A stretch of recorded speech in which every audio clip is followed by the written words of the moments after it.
굳이 세금 많이 낼 필요 없이. 또 이거는 기업의 전략이기도 해요.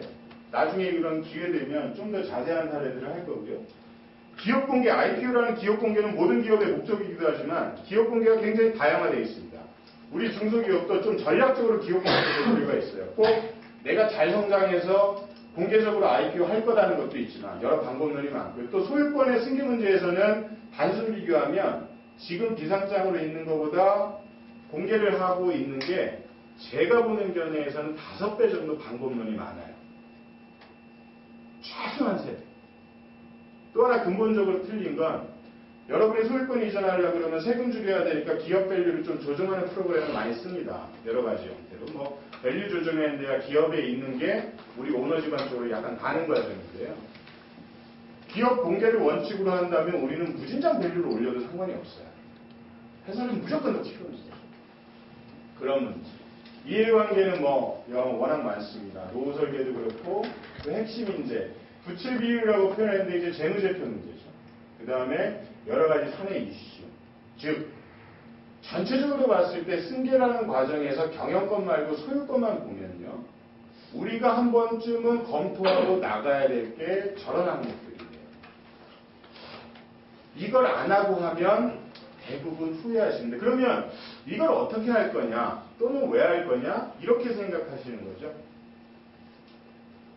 어떤 조직이 발전해 가려면 변화가 필요하고 혁신이 필요합니다. 이 변화가 필요하고 혁신이 필요한 가장 효율적인 시기가 승계 시기예요. 즉 여러분이 회사에 들어와서 여러분이 대표가 되기까지 그것이 5년이든 10년이든 이 과정 속에서 여러분의 생각은 뭐가 있는 거냐면 내가 우리 회사를 어떻게 만들어 보겠다. 우리 회사가 어떻게 변해가야 되겠다. 우리 회사의 임원들이 어떻게 발전을 해가야 되겠다. 우리 회사의 어르신들이 어떻게 모셔줘야 되겠다. 이런 고민들을 하시는 게 전체적으로 승객이에요. 제가 이제 아까 여기 오는데 오늘이 여의도에 제가 오늘은 차를 갖고 왔는데 시위를 해서 그런가 좀 일찍 나왔는데 차들이 좀 막혀가지고 잠깐 올라오기 전에 최근 1년 동안 제가 승계 컨설턴트니까 우리 기업의 승계 컨설팅을 해드린 승계 컨설팅을 하면서 어떤 이슈들을 수행했나를 제가 정리를 해봤어요. 최근 1년 동안 실제적으로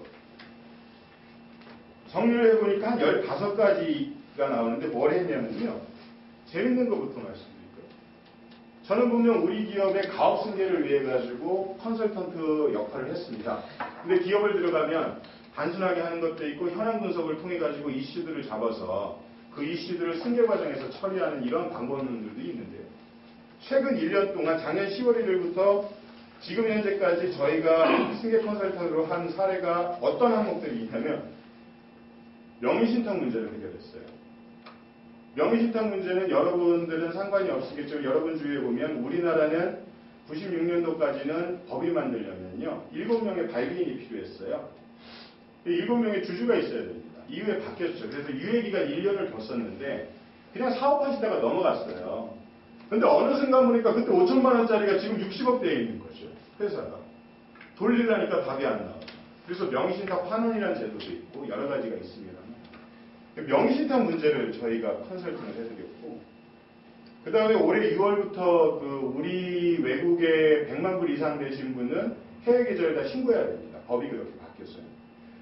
그래서 개인사업 법인 전환 문제, 해외 계좌 신고 문제, 그 다음에 기업 분할을 통한 소유권 승계 문제, 우리 기업 공개에 대한 사전 컨설팅 문제, 그리고 우리가 이제 우리 기업이 자본금이 1억인 기업이었어요. 근데 외형적으로는 지금 매출을 한 600억 정도 해요. 자본금이 1억이에요. 그래서 이제 자본금을 증자를 해야 돼요. 자본금 증자할 때 이익이익은 쌓였으니까 무상증자를 할 건지 재산저통해서 배정할 건지 여러분들 많이 아시죠? 이제 우리 비상장에서도 자주 쓸 수 있는 상법 개정돼서 전환사채를 할 건지 신주이수고 사채를 할 건지 그 증자 문제도 저희가 했었고 그 다음에 대부분의 여러분도 그렇겠지만 우리 조직은 기능별 조직이라고 그러죠. 조직 체계를. 기능별 조직이 뭐냐면 그냥 전통적으로 영업부, 관리부, 우리 생산부, 뭐 구매부 이렇게 있는 거죠. 이걸 기능별 조직이라고 해요. 기능별로 다 조직이 되겠죠. 현대기아인트레이드는 우리 대기업은 다 바뀌었지만 사업 본부제 형태로 바뀝니다. 본부제는 제품별 조직이라고 해서 A라는 제품을 만드는데 생산, 구매, 판매, 영업, 기획이 다 붙어 있는 거예요. 왜 이렇게 갔냐면 결국은 이게 책임과 권한의 문제, 스피드한 의사결정의 문제, 거기에 분명히 따라와야 될 평가와 보상 문제가 같이 엮여 있는 거예요. 이것이 이제 조직 개편의 문제거든요. 우리 조직들을 새롭게 하는 문제. 이런 조직 개편 문제, 그리고 가장 중요한 우리 회사의 미션과 비전을 수립해내는 문제. 그 다음에 회사에 여러 가지 이슈들이 있는데 회사의 여러 가지 이슈들을 경영진 분들이 이제 의사결정을 잘 안 하세요. 늙어가셔가지고. 그러니까 이제 우리 회사의 경영에 굉장히 필요한 요소들이 많은 거죠. 인센티브 문제부터 뭔가 진공적으로 논의를 해야 되는데 이런 논의들을 경영진이 안 하는 회사가 되게 많았어요. 그냥 왔다가 루틴하게 체크와 결제하고 가시고 잘 됐지 하고 가시고. 그래서 이런 혁신적인 요소를 만들기 위해서 사내의 핵심적인 인재들을 쫙 수집해가지고 하나의 이제 TFT 조직을 만들어요. 그래서 여기에서 후계자분을 당연히 여기 수장으로 좀 앉혀가지고 우리 회사의 혁신적인 요소를 매일 논의하는 거죠. 지금도 이제 저희 회사에서 하고 있는 또 제가 맡고 있는 회사가 저 지방에 있는데 매주 화요일날 이걸 해요. 매주 화요일마다 회의해요. 그러면 저희가 초기에는 회의 가이드를 했는데 지금은 어떻게 하냐면 계신 분들이 회의 안건을 갖고 와요. 한 6개월 지나니까. 그런 문제. 그 다음에 형제들 간의 그 정리 안 된 지분 문제. 또 하나 신규 사업을 런칭하는데 보통 피저빌리티 스타디라고 그러죠. 우리가 신규 사업을 아무리 좋은 사업을 해도 만들려고 그러면 기존 조직에 갖다 놓으면 절대 실패 확률이 더 높아요. 조직 문화 때문에. 뭔가는 달라야 됩니다. 이런 것들이 하나의 타당성 검토뿐만 아니라 우리 조직 문화에 맞게 어떤 의사결정 구도로 끌어가야 되는가. 이게 다 저희가 승계 컨설팅에 나온 문제. 조그맣게 재단 만들어가지고 은퇴 프로그램 마련했던 문제. 그 다음에 어느 정도 규모가 되면 개인 기업도 많고 계열사도 은근히 좀 있으세요. 중소기업이. 혹시 이렇게 관계사 있는 데 있으세요? 지분 갖고? 있죠. 있습니다. 정리하거나 분할하거나 합병하거나. 이때 또 경리된 게 어떤 거냐면 우리 어르신들 좀 내보내야 되겠는데 명예롭게 내보내드려야 되잖아요. 우리 사장님도 계시고 회장님도 계시죠. 저희는 이걸 어떻게 부르냐면 출구 전략이라고 해요.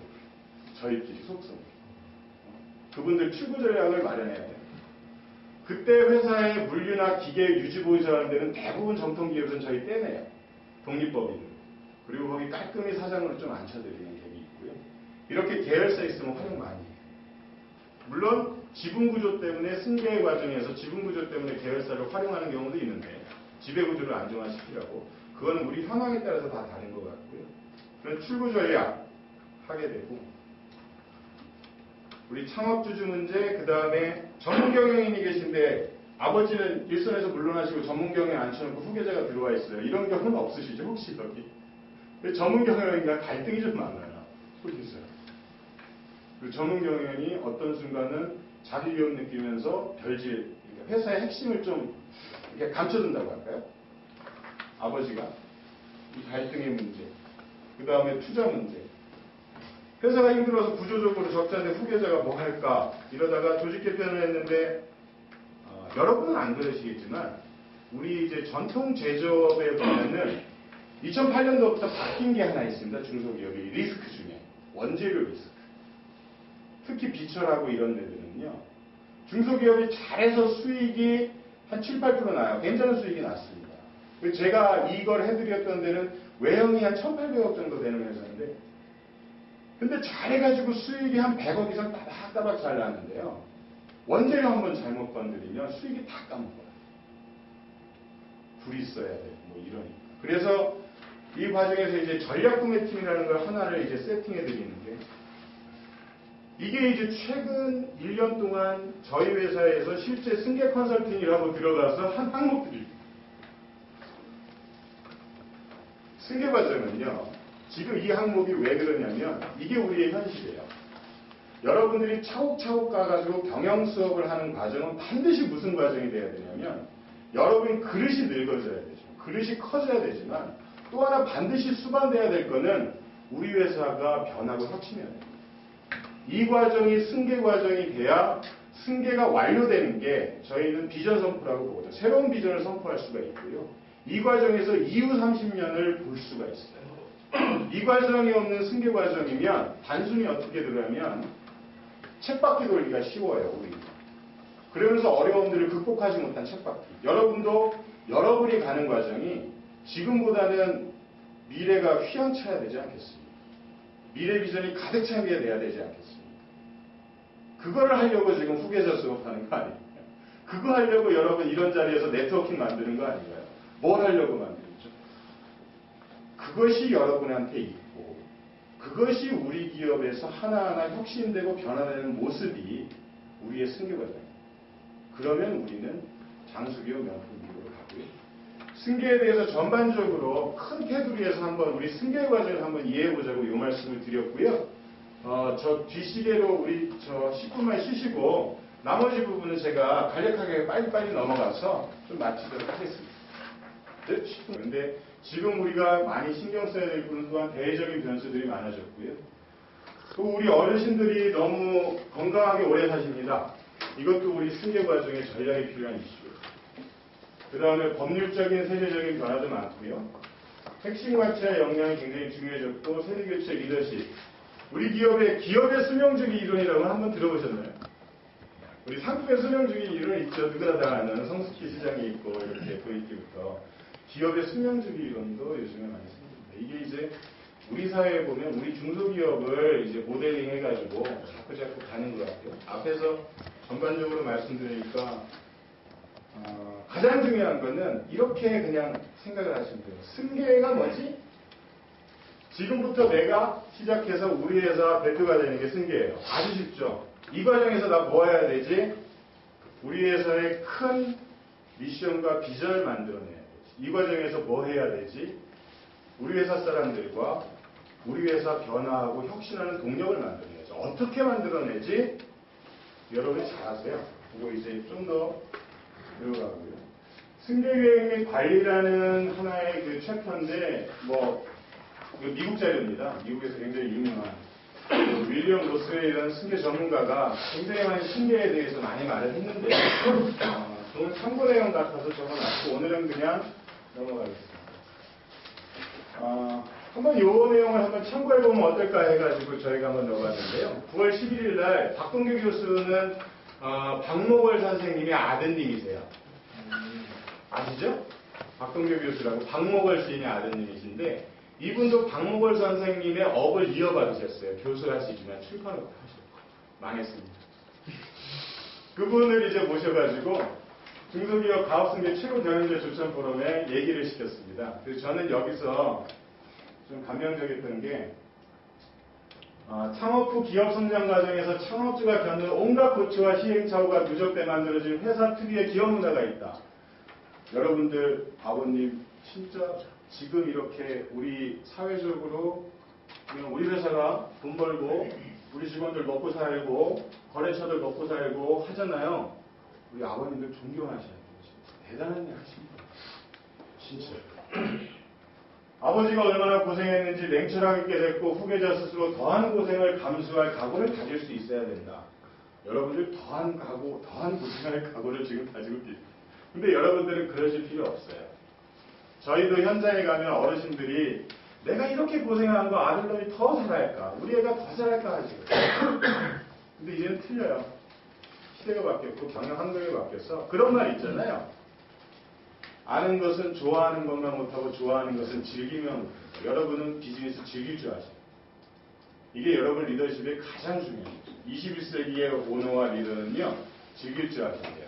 대표적으로 하나. 여러분 아침에 출근하셔서 회사문 딱 들어갈 때 열정이 막 솟아오릅니다. 야 오늘은 내가 이 일 꼭 하고 누구 만나서 얘 말 안 듣는 부장님 만나가지고 잘하고 우리 이 문제 있었는데 이거 거래처랑 가격 잘 단합하고 잘 타결해서 오늘은 멋지게 끝내야 되겠다. 그리고 내가 이 회사를 나중에 더 크게 만들어야겠다. 여러분이 아침마다 출근길에 정문을 놓을 때 이 생각이 안 들면 생각 바꾸셔. 오늘은 얘는 단가 올려달라고 그러고 결제날이고 돈 없고 얘 맞춰야 되는데 또 이놈은 속색이고 회사는 안 나오고 이 문제 어떻게 해야 되지? 이러지 마시고요. 정주영 선생님이 그러셨어요.